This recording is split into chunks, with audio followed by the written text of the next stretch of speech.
is 12 o'clock, so we are going to go ahead and get started with today's edition of the Gardener's Tool Shed. Thank you again for everybody who's joined in with us here on Zoom. And of course, we're going to post this on Facebook later for those who want to come back and watch this after we get going. If you are new to the Gardener's Tool Shed and would like to know a little more about the schedule for 2021, please visit MadisonCountyMG.org. I'm sharing my screen, so you should be able to see the home page from here. And this is where we post all of our important horticulture information related to extension here in Madison County. You can see up here on the top left that we have opened registration for Fall Master Gardener Training. So if you are interested in that, please feel free to check this out. These links are active, so you can click there and see our entire schedule and kind of the ins and outs about that program, and registration is online as well. Scan down a little more and you'll see the Gardener's Tool Shed series. This left column is kind of our education column, if you will. So if you click on this graphic here, it will bring you to a copy of our brochure. And imagine this is a threefold brochure, right? You open it up and this is what we see on the inside, and obviously this is the back side. So here we are on June 21st, Pollinator Parties. Learn how you can help support pollinator habitats by incorporating host plants and nectar sources into your home garden. And that is certainly what we are going to talk about today. So excited. After today, we're going to take a little break. I know the summer months get hard. Folks are taking vacations and things like that. But the next time that we're going to meet is for a lunch and learn is actually going to be on July 19th. And we're going to talk about cut flower arranging. If you were able to attend our session earlier in the year about growing a cut flower garden back in May, hopefully you implemented some of those things in your garden and you're going to be having some flowers that are getting ready for harvest. So we're going to talk about using some things from your home garden. If you hop over here to what we call our Weekend Warrior sessions, those I usually post on Facebook. You can see we just finished up a DIY rain barrel demonstration last week, and you turn on to the back of that pamphlet. And so our next Weekend Warrior session will be fun with succulents. So we're going to be talking about propagating, repotting, things that you can do inside because it's so hot right there in the middle of July. So hoping to see some folks joining us for those sessions later in the year. But don't forget MadisonCountyMG.org, okay, if you want to learn more about horticulture events going on in the county. We've got some information here about summer celebration, which will be online. So make sure you go and visit that.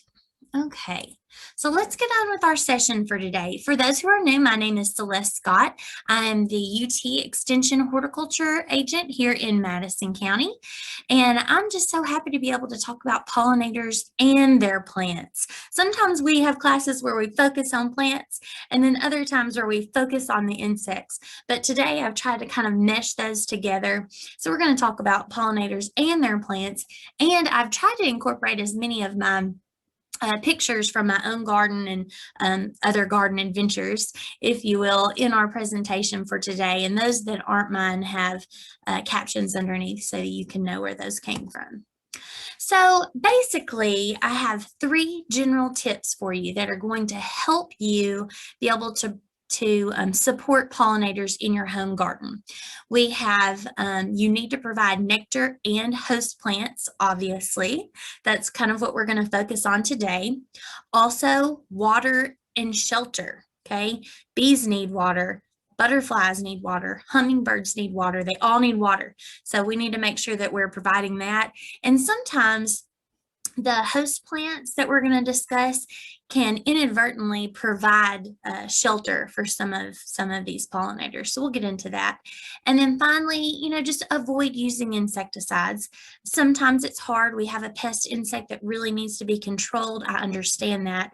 But we can use some targeted applications at certain times of the day, things that don't have very long residual, to be a little easier on many of our pollinating insects particularly. All right. So for your reading enjoyment, we have several publications that kind of revolve around this concept of providing for pollinators. One of those is called Managing Wildlife Around Your Home. The first half of this publication, it's pretty lengthy, it's about 30 pages long. The first half focuses on how to attract wildlife to your landscape. And the second half talks about controlling nuisance type wildlife that may be coming into your landscape and causing some problems. So you can find this publication at uthort.com. Super, super simple, uthort.com. From there, just use the search box in the top right-hand corner. And to find this publication, a really good keyword I found is wildlife. Just type in wildlife and it'll pop right up. We have a few others as well. So we do have a publication that focuses on hummingbird gardening in Tennessee, and it provides some really good information on specifics, plants that hummingbirds prefer. Not to say that it's all inclusive and that there are other plants that hummingbirds won't feed on, but that's a really nice one as well. You can find that at uthort.com. Just type in hummingbird. And then the final one I wanted to mention today is butterfly gardening. And I added it to uthort.com this morning. It was only on our extension publications site, but it's there now. So keyword search is butterfly, and it will pull that right up. So to kind of go along with what we're going to talk about today, these publications are going to have extensive lists that really specify and point out a wide array of plants that are going to be specific to many of these pollinators. And then we don't have a publication that's, we do not have a publication that is specific to bees. Unfortunately, for some reason, my advancing arrow is not working properly. Let me try to go back here. I did it twice. Well, I guess we'll just have to go backwards every time I want to talk about it. So we don't have a publication that's specific on bees, and there are several reasons for that. It's because there's a ton of different kind of bees out there, right? So we know that as far as pollination services go, honeybees are very, very important, right, to that process. But we have a wide array of native bees here in Tennessee. Some of those are what we call specializers, so they do specific things. Others are generalized pollinators, and all have different reasons and motives for visiting different types of plants. So if that's why it's, kind of difficult to put them in one big group all together, but just kind of highlighting a few things here. If you didn't know, about 70% of bees, our native bees, nest in the ground. And so we've got a list here of all these different ones. Some that you may be familiar with, like the leafcutter bee, the squash bee. Others you might not be as familiar with, like, well, I say we're probably all pretty familiar with the sweat bee, right? It gets pretty sweaty here in Tennessee, West Tennessee especially. The next thing I wanted to talk about, well, it keeps advancing, like I said, is, and I have a few pictures here of these for you in case you're not familiar with some of these. We've got the squash bee, who's a specializer for cucurbit plants, squash, cucumbers, watermelons. Sunflower bee have extensive hairs on their legs to help catch all that pollen. Digger bees, the green sweat bee, the one I was saying that we're probably all familiar with. And we go forward and then we go backwards. And then moving on from those ground nesting bees, I did want to mention that the other 30% of our native bees nest in cavities.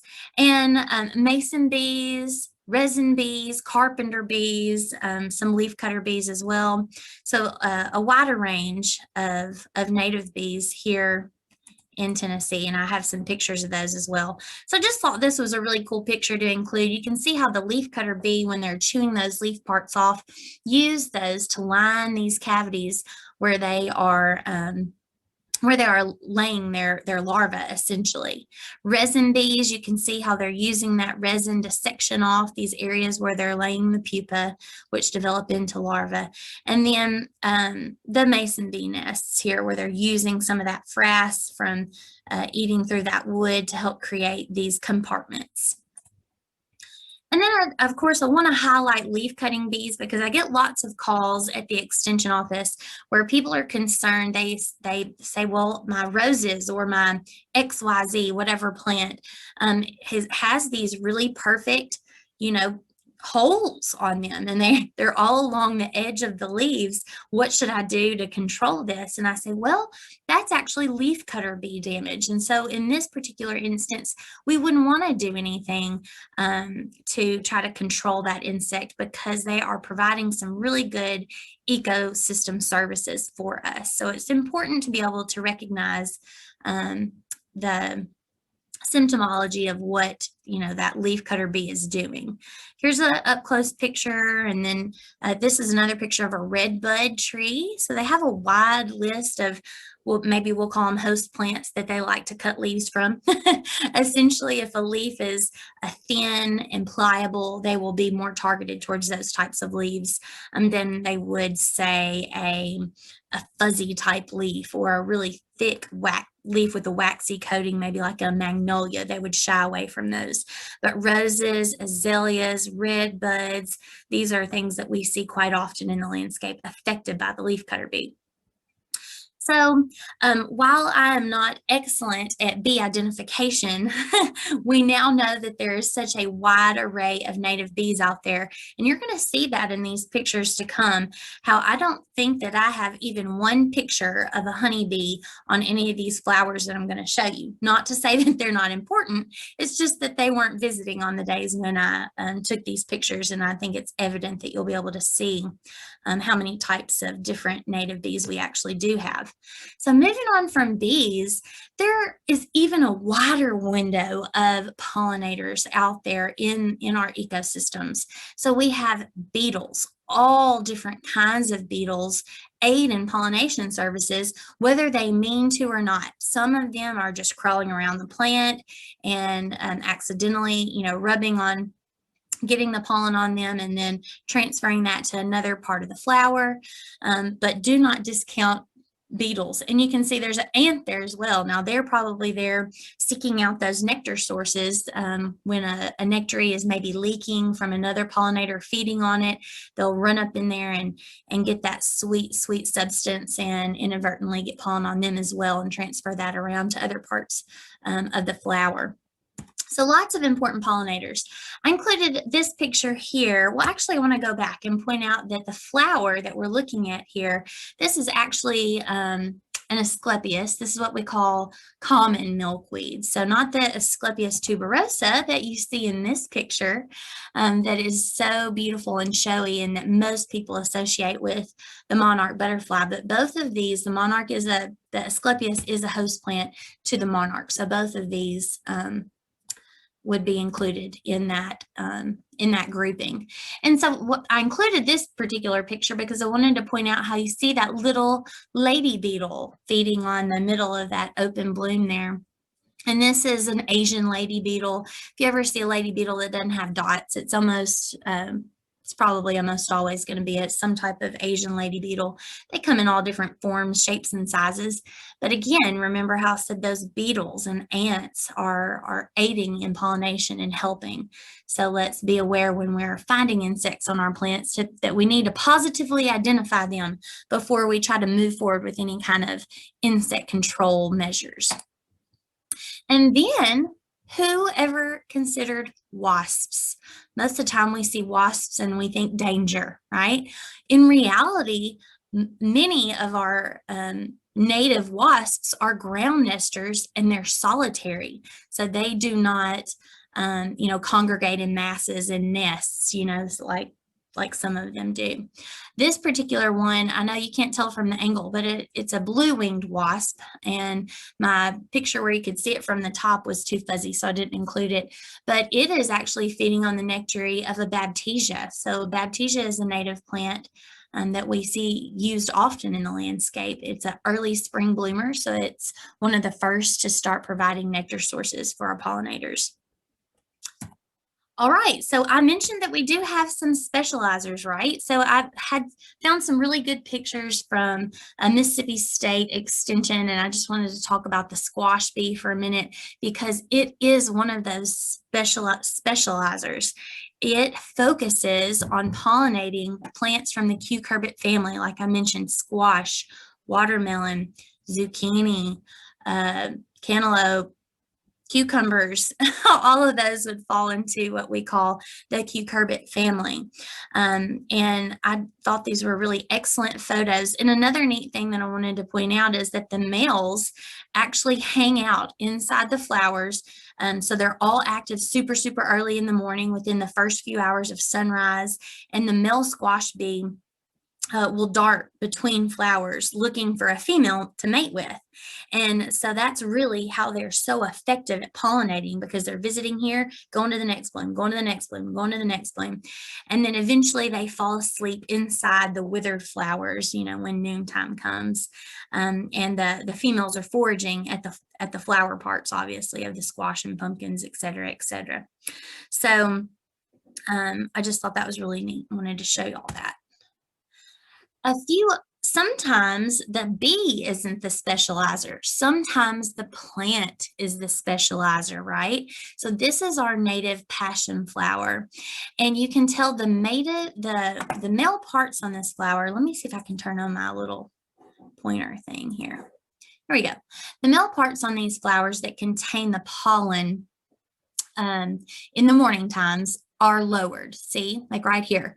So when bees come to visit or to search out those nectaries, which are right here underneath the anthers, they're sitting there, they're feeding, and as they're doing that, all this pollen is rubbing off on their backs. After that, there's a signal sent to the plant, and sometimes it happens a little later in the day, where the female parts of the flower lower. You see how they're raised up high right here. So after that happens, bees begin to lower, and they take the place of those male anthers, okay? And so when this particular bee, or maybe another particular bee that was at another bloom, comes to visit the nectaries on this particular flower, the pollen on its back rubs off on the female parts of this flower, and that's how pollination happens. But the flower is so smart, right? So it's a specializer, and it knows what it needs to do in order to get itself pollinated. And then there are some plants that do not require specialized pollinators, which is the majority of plants, really. But you can see here in this picture on the left, this is a carpenter bee who is robbing nectar from this blueberry flower. Right here, this little dark area, you can see that was from its proboscis, where it poked in there to get to the nectary. Its mouth parts aren't long enough, and its body is too big to go in through the opening of the flower down here like a honeybee would. So instead, they clasp onto the outside of the flower and just poke their mouth part right in there at the source of the nectar. And then sometimes, if we've had this happening quite a bit, the honeybees get a little lazy, and they rob as well instead of feeding in their normal fashion, trying to get up in there in the center. They will just use those wounds that were already there, that were made by carpenter bees, to get in and steal them a little juice as well. And then here, this is a picture of a honeybee visiting a blueberry flower, feeding as they normally would. And so I just wanted to point out, obviously, there are different modes of pollination for a number of different flowers. Not all plants require pollination by an insect or an animal.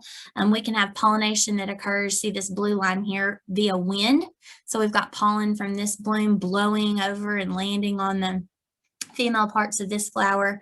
We could have self-pollination, which happens quite a bit. This is a strawberry bloom. You can see how close the anthers are to the female parts here. So if we get, if something is shaking this bloom, it could actually pollinate itself, right? So the pollen just falls right here instead of being blown over to another flower. And then finally, we've got insect pollination, where we've got an insect feeding, visiting one flower, and then transferring that pollen to another. So just be aware that, we don't need insects for all pollination, but they certainly help. So I just want to talk for a little bit about some nectar sources. And again, this is not all inclusive. These are just many pictures that I had from my own gardens and some recent garden travels. And if you want some really, larger lists that have lots and lots of variety to them, visit those publications that we talked about at the beginning of class. And again, my clicker is advancing too fast. So if we're talking about attracting bees, I want to talk about just some generalities before we get into specific plants. The flowers that are attractive to bees have odors that are sweet and generally light. So if you have a plant that has a really, really strong fragrance coming from the flower, that might not be the most attractive for bees. Also, their color patterns, flowers that have color patterns that fall within the visual ranges of bees obviously are going to be more attractive. Most bees are not well, I think all bees are not sensitive to the color red. So any, they call it light in the red spectrum. So essentially think if you have a flower that's red, that's not going to appear red to them. And so they aren't particularly drawn to that color. But they are sensitive to wavelengths in the ultraviolet spectrum. So that is quite different from what we see. And you can see some of the pictures below. This one here on the left, I believe, is a primrose. And what we see looks a lot different from what the bee is seeing. And you can see how those darker colors are oriented towards the center of that flower where the nectar sources are, and that signals to the bee, this is where you need to come, not out here on the outsides of the petals, but right here in the center. And this next picture here is showing the same concept. Now, honeybees in particularly do prefer flowers that have white, blue, and violet colors, the colors that we see. Those plants are more attractive to honeybees in particular. And if we're looking to attract butterflies, we have some other things that we're going to look for as well. When we're talking about color, they tend to gravitate towards pinks and reds, oranges, purples, whites, yellows. They can see the ultraviolet light spectrum, and it helps them to distinguish where they need to go on that flower, just like we discussed with the bees before. Shape is pretty important for butterflies. They really oftentimes like to have a nice landing pad, something that is flat on top, and many of the plants that fall within our Asteraceae family or daisy type flowers meet these requirements. They also like tubular shaped flowers that have really large amounts of nectar, and I think you're going to see some good examples of those here in a minute as well. As far as fragrance goes, they are attracted to very sweet, strong scents, which is quite different from the types of plants, the aromas from the plants that we see bees being attracted to oftentimes. Like heliotrope has a really strong vanilla scent, spice bush when it's in bloom, clethra, butterfly bushes, of course, viburnums, and of course, we're going to see many of the best nectar sources for butterflies are just common weeds and native wildflowers that we see up and down the roads. So here's some pictures of what some of these blooms might look like to a butterfly. I think this is a bloom of a jewelweed you'll see here on the top left. You can see how it's dark down the center, or what we would call the throat of that trumpet-shaped flower. And it's showing that butterfly, hey, come on down here. This is where you need to be. And then some great examples of flowers that have excellent landing pads for these butterflies to visit, and how the colors in those direct them to the center of that flower. There's a rudbeckia. I thought that was a really neat rendering of ultraviolet light. Okay, so many of you might be thinking, this is great, but I just don't have the space. I live in town, I don't live in the country, and I don't have the space or the ability to grow plants that are going to be attractive to many of these pollinators. And I would say that you might be wrong. This picture was taken in the middle of downtown Jackson just about a week and a half ago. There's a gentleman that lives down there, and he has a photograph studio right here on this corner building, and he has beautiful gardens, and he's maintained this area. It's about 3 feet wide and probably about 30 feet long, and he has a wide array of flowers that are all great attractors of pollinators. He has some sulphurous cosmos here, some rudbeckia, and you can see how beautiful this is. I really got down and tried to get some great pictures. This is blanket flower that we see there in the mixture. Oh, also, this is lemon bee balm. So Monarda citriodora, I think, is the species name on that. And that is just a really cool flower. And I love all bee balms in general, Monardas, but I just liked the little whimsy that it added to this mixture here. And then some more of those yellow cosmos was really, really pretty. So you can do it, I guess, is what I'm trying to say with those pictures. Here we have another picture of Asclepias tuberosa. Many of these photographs do include this flower because I have quite a bit of it in my garden. And you will see that it is, while it is an advantageous host plant for monarch butterflies, it also is a great nectar source for many pollinators. And it would have to be a good pollen source as well because, you know, bees' primary source of protein is pollen. And their primary source of carbohydrates or sugars is nectar. So they have a twofold interest on flowers. The elderberry, which is in bloom right now. I was at the Memphis Botanic Garden last week and I took this gorgeous picture and I just knew it was going to have a pollinator hanging out right on top of one of those umbels when I got up close. And of course, as soon as I snapped it, it flew right off. But that was an excellent picture. And it has a pretty long season of bloom. You can see how it starts on the outer edges of the inflorescence and those blooms begin to open sequentially. So we've got quite a window of time where pollinators would be visiting those nectary sources and transferring pollen, because elderberry in its name is a berry. And unless those blooms get pollinated, then we would not have the berry production set on those. This is a great picture of a mountain mint. So there's lots of, I don't want to say controversy, but maybe confusion over mountain mint. The genus name is Pachythymum, but there's lots of different species out there. And you can tell from the leaves of this one, they're really, you know, thinner and strap-like. And I believe this is verticillata.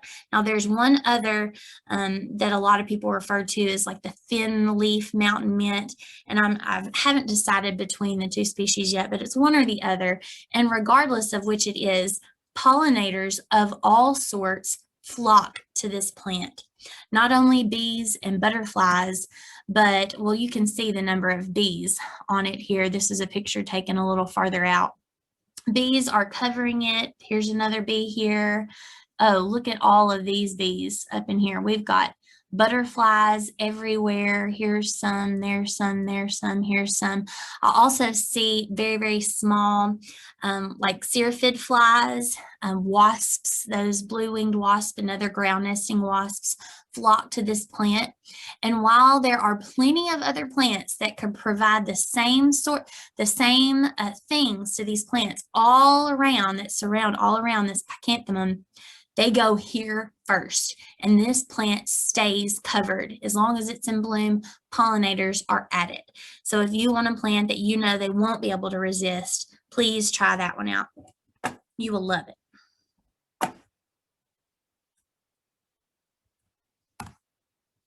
This is another type of mountain mint, Pachythymum albescens. That means, or the common name is white leaf mountain mint. And I took this picture at the Memphis Botanic Garden as well in their herb garden. And I just thought it was a really beautiful plant. You can see it's just coming into bloom. It hasn't quite opened yet. They're still tight. But this is a really gorgeous plant and pollinators will love it.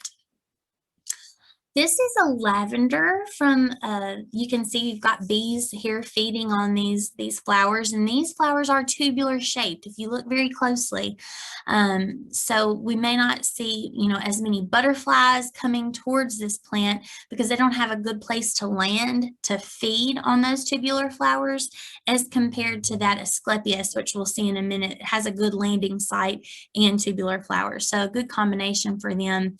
But bees are all over not only lavenders, but really pretty much all of the herbs in general. They love basil blooms. So I know it's important for us if we want to have basil around to be used culinary. We need to keep those blooms pinched off to help branching, but leave them for a little bit because the bees and pollinators really, really love those blooms. Mints, any kind of mints as well. Anything with a square stem, they're really going to be attracted to plants in that family. Here's another one, yarrow. You know, in my head, I know many people don't really consider yarrow as a great pollinator provider, but remember what we talked about. It has a nice, broad, flat landing pad. Bees obviously are attracted to this one. It comes in a wide array of colors. And if you look very closely, those individual flowers as well are tubular shaped. And then I thought this was a really neat picture. I got this bee in action recently. Instead of his mouth parts, similar to what we saw in that blueberry bloom, weren't long enough to feed from the inside tubular fashion of this salvia. So it decided just to rob that nectary. You can actually see his little proboscis just piercing right into the nectary source of that particular flower and just hanging on for dear life on the sides. And he went from one bloom to the other. And sometimes he would attempt to crawl, you know, down inside the bloom, but more often than not, he decided to just pierce the side of it.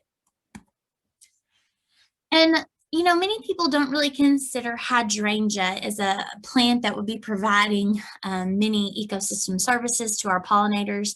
But if we look for certain types of hydrangeas, look for those lace cap types of hydrangeas. So the petals here along on the outside are infertile. The pollinators would not be visiting these flowers for any particular reason. They are very showy to us, and that tends to be the types of hydrangea that we're drawn to because we like a showy display. But the flowers that they're interested in are these fertile flowers right here in the center. And you can see it has all of these pollen. They can collect pollen while they're feeding. There's lots of sources for them to visit in one station. They don't have to do a lot of flying around to get those loads of pollen or nectar. So they're really enjoying feeding on these at this time of year. And you can see how much pollen he has packed up on his little back leg there. And then here's another great example of a lace cap type hydrangea with the sterile or infertile flowers on the outside and then the fertile flowers all on the inside. I thought this was a really cool picture. This is a plant that you don't see used a whole lot in the landscape, but it is a native to North America. It's called the rattlesnake master. I have a problem saying the genus name, Orangium eucafolium, I believe. And it has a really unique seed head that almost reminds you of a thistle. And of course, it does have pokey leaves, so you might want to be careful where you place this. But pollinators were all over it. And you can see in the distance right over here, we had some beetles that were feeding and pollinating all over that flower, and the bees were loving it as well. And now I've got a couple pictures of butterflies. I'm going to try to broaden my catalog of butterfly pictures this summer when my blooms really crank up and start going. But you can see here, this is actually a spice bush swallowtail, a mature spice bush swallowtail. And I'm going to have a few more pictures later on that will hopefully help you be able to distinguish between butterflies. Again, I have to look it up, I feel like, every other time. Really study it hard at the beginning of each spring and summer so that by the end of the summer, I feel confident in my butterfly identification abilities. You can see, oh, and in that last picture, he was actually visiting an Asclepias tuberosa. So again, see these tubular flowers, tubular type flowers, but has a really nice flat landing area. So that was very attractive to the butterflies. Pentas are another excellent example. You can see how they are composite. They're not composite, so they have these tubular flowers, but also a nice landing area for them to perch while they feed inside those tubular flowers. Oh, and that is an eastern black swallowtail. That is what they look like from the top view. Now their dorsal view looks a bit different. They can actually have some different color pattern color patterns. So this one you can see has a lot of blue on the back of it. And then they can be black with yellow markings. And then for some reason, we can't see his hind wing over here. I don't know if it was torn off or just turned under, but there is some yellow patterning, not yellow, blue patterning right here in between these two lines of yellow. So that would be an indicator that, yes, this is an eastern black swallowtail butterfly. Here we have a tiger swallowtail feeding on that same Asclepias. This area was very popular in the garden. And I'm sorry, I can't remember what this particular butterfly down here is called. And again, a tiger swallowtail, a view from the top. So that's a view from the side, or a dorsal view of the underside of the wing, and then the view from the top. Other nectar sources that I saw the butterflies visiting quite often are salvias. I have lots of different types of salvias in the garden, and they were visiting both of these quite often. This was, I think, May night, so it's an early spring bloomer. I can't remember this one. It was a new one. I just bought it last year because I love that hot pink color. And then this is another type of salvia, and I took a picture of the nameplate, but it was too fuzzy for me to read. I saw this when I was walking through the gardens at Memphis Botanic Garden a few weeks ago, but I just thought it was beautiful, and it was a cloudy, windy day, so I didn't catch tons of pollinators out in this area of the garden, but I can imagine that this would be covered up, especially with that light purple violet color bloom, which honeybees are very attracted to. I imagine this would be wonderful for them. Last year, this is in my garden. This is stick verbena, or Verbena bonariensis, tall stick verbena, some people call it. And then this is actually a weed, these little daisies. It's called fleabane daisy. I just thought it was so beautiful. I let it go ahead and grow up and bloom in the garden. And pollinators loved it. I saw tons of beetles covering these, tons of little bitty, very small syrphid flies visiting these. And butterflies loved the stick verbena as well, because if you look very closely, you can tell that each of these little bitty flowers are tube-shaped. And again, that's a nice landing area for them. Oh, I had to include this picture of all of these beautifully colored cone flowers. Butterflies in particular love cone flowers. This is a composite type family that would be an Asteraceae family, and has good landing spots and very easily accessed nectaries. Isn't that beautiful? All right, so we'll talk a little bit about host plants and then we'll wrap it up. I thought this was a really neat placard. They had this at the Memphis Botanic Garden in their pollinator garden area. And I thought, man, this is an excellent reference for someone who's visiting the garden. You could snap a photo of this with your phone, and as you're kind of wandering through the gardens, kind of reference that if you run into any mature butterflies or caterpillars feeding, and kind of self-educate yourself, right? There's even a fly. It was a live picture. I wanted to include this. This is a really neat photo that I found online that shows 4 different types of swallowtail caterpillars all together, because I feel like folks get the larva stages of our butterflies confused pretty regularly. So the one here, we're going to start at the bottom. This one here on the bottom, this is the caterpillar stage of the eastern tiger swallowtail. And I'm going to have some more pictures of them as we get into our talk. This next one here, this black one with all these little red orangey horns, this is the pipevine swallowtail caterpillar. Then we move on up. This one here, which I get a lot of folks who confuse this caterpillar with monarch caterpillars, but this is our eastern black swallowtail. And I think we'll point out some differences here to come. The monarch's color pattern is in stripes, while this one does have the same colors, but they're arranged in a different fashion. And then the last swallowtail we have up here, this is the spice bush swallowtail. And I think they're really funny because they have these really huge eye patterns, and this is actually the back end of the caterpillar. So if a predator was targeting this, number one, maybe they would be scared off by those huge eyes. Number two, if they did try to attack, they would think this was the head, when in actuality, the head is over here. So it's kind of a self-preservation mechanism. And the eastern tiger swallowtail has that same mechanism. The eyes are just a bit smaller. So some neat things about them. So we'll get into our tiger swallowtails, and believe it or not, their host plants are mainly trees. So we have things like cherry, willow, birch, tulip trees even are all host plants for these tiger swallowtails.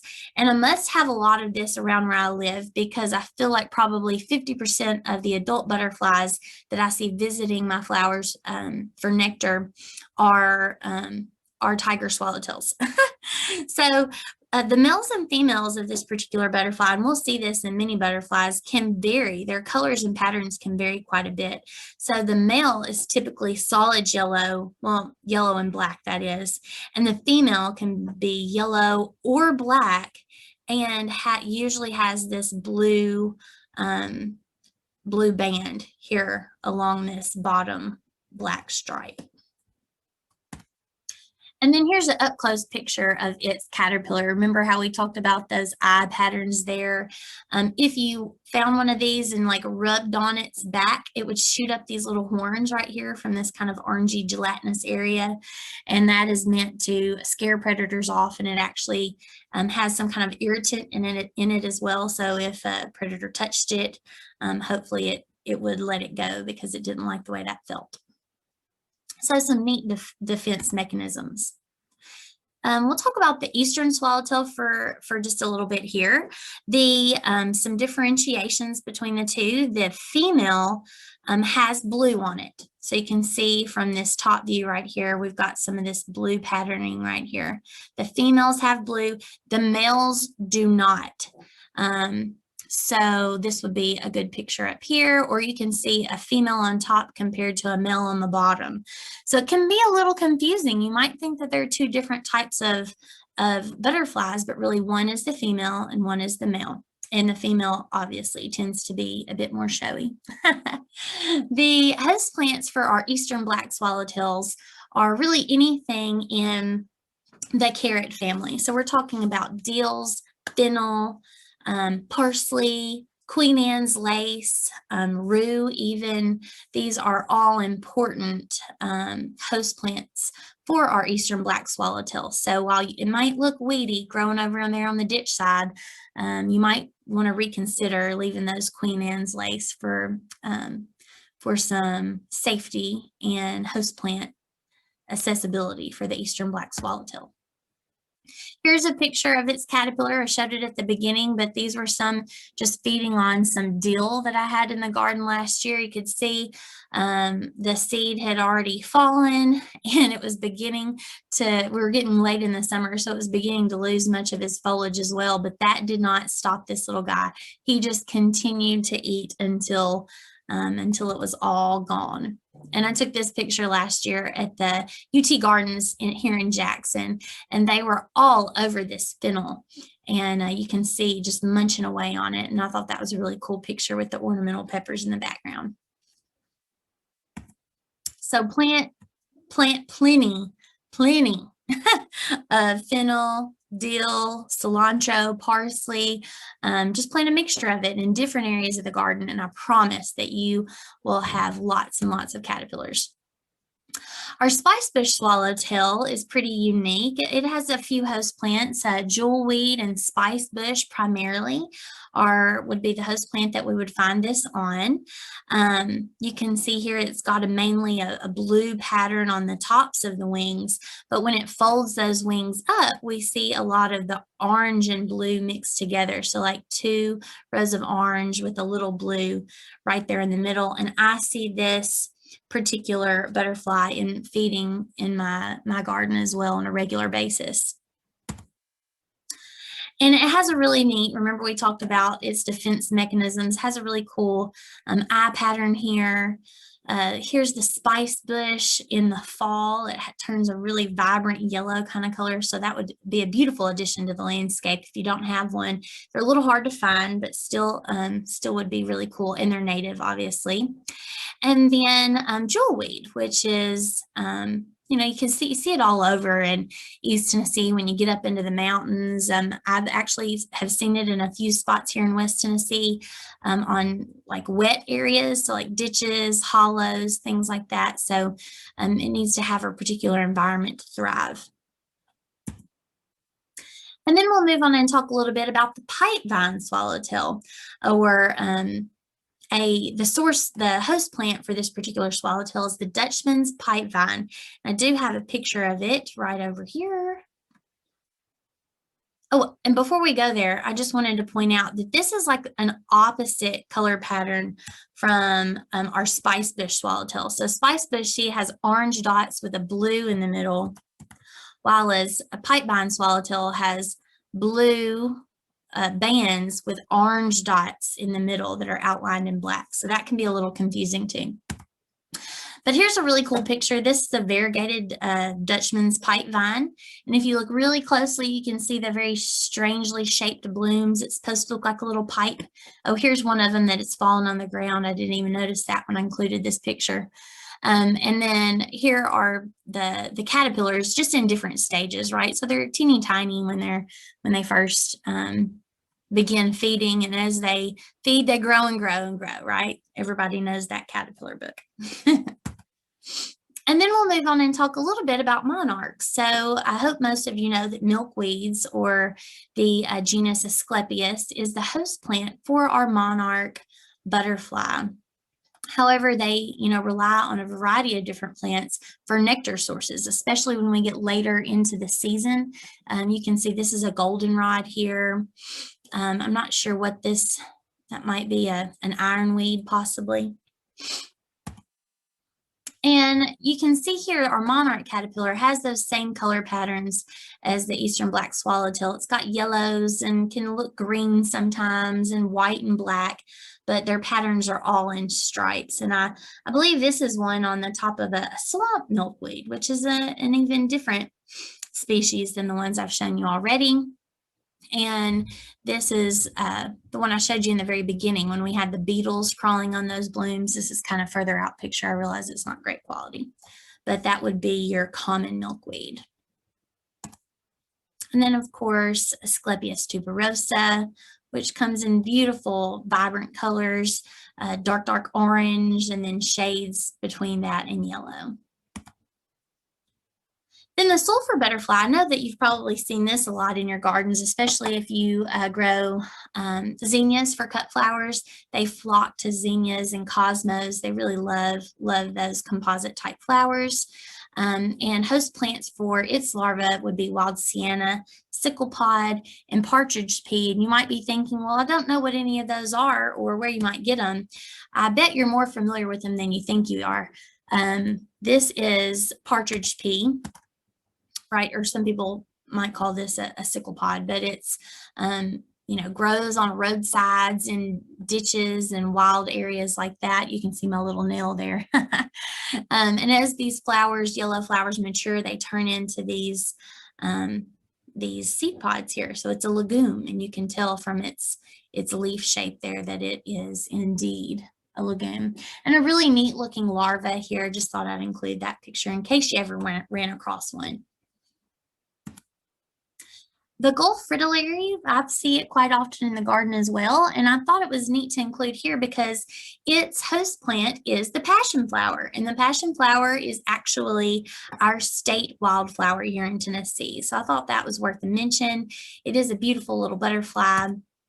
And here's a neat picture of its larva, which looks real scary. And I'm sure that's in hopes of scaring off its prey. And then a picture of the passion flower. We saw a picture of this earlier. Remember, we talked about it having that specialized pollination mechanism. And And then painted ladies. Oh, painted ladies can come in so many variations. They're so beautiful.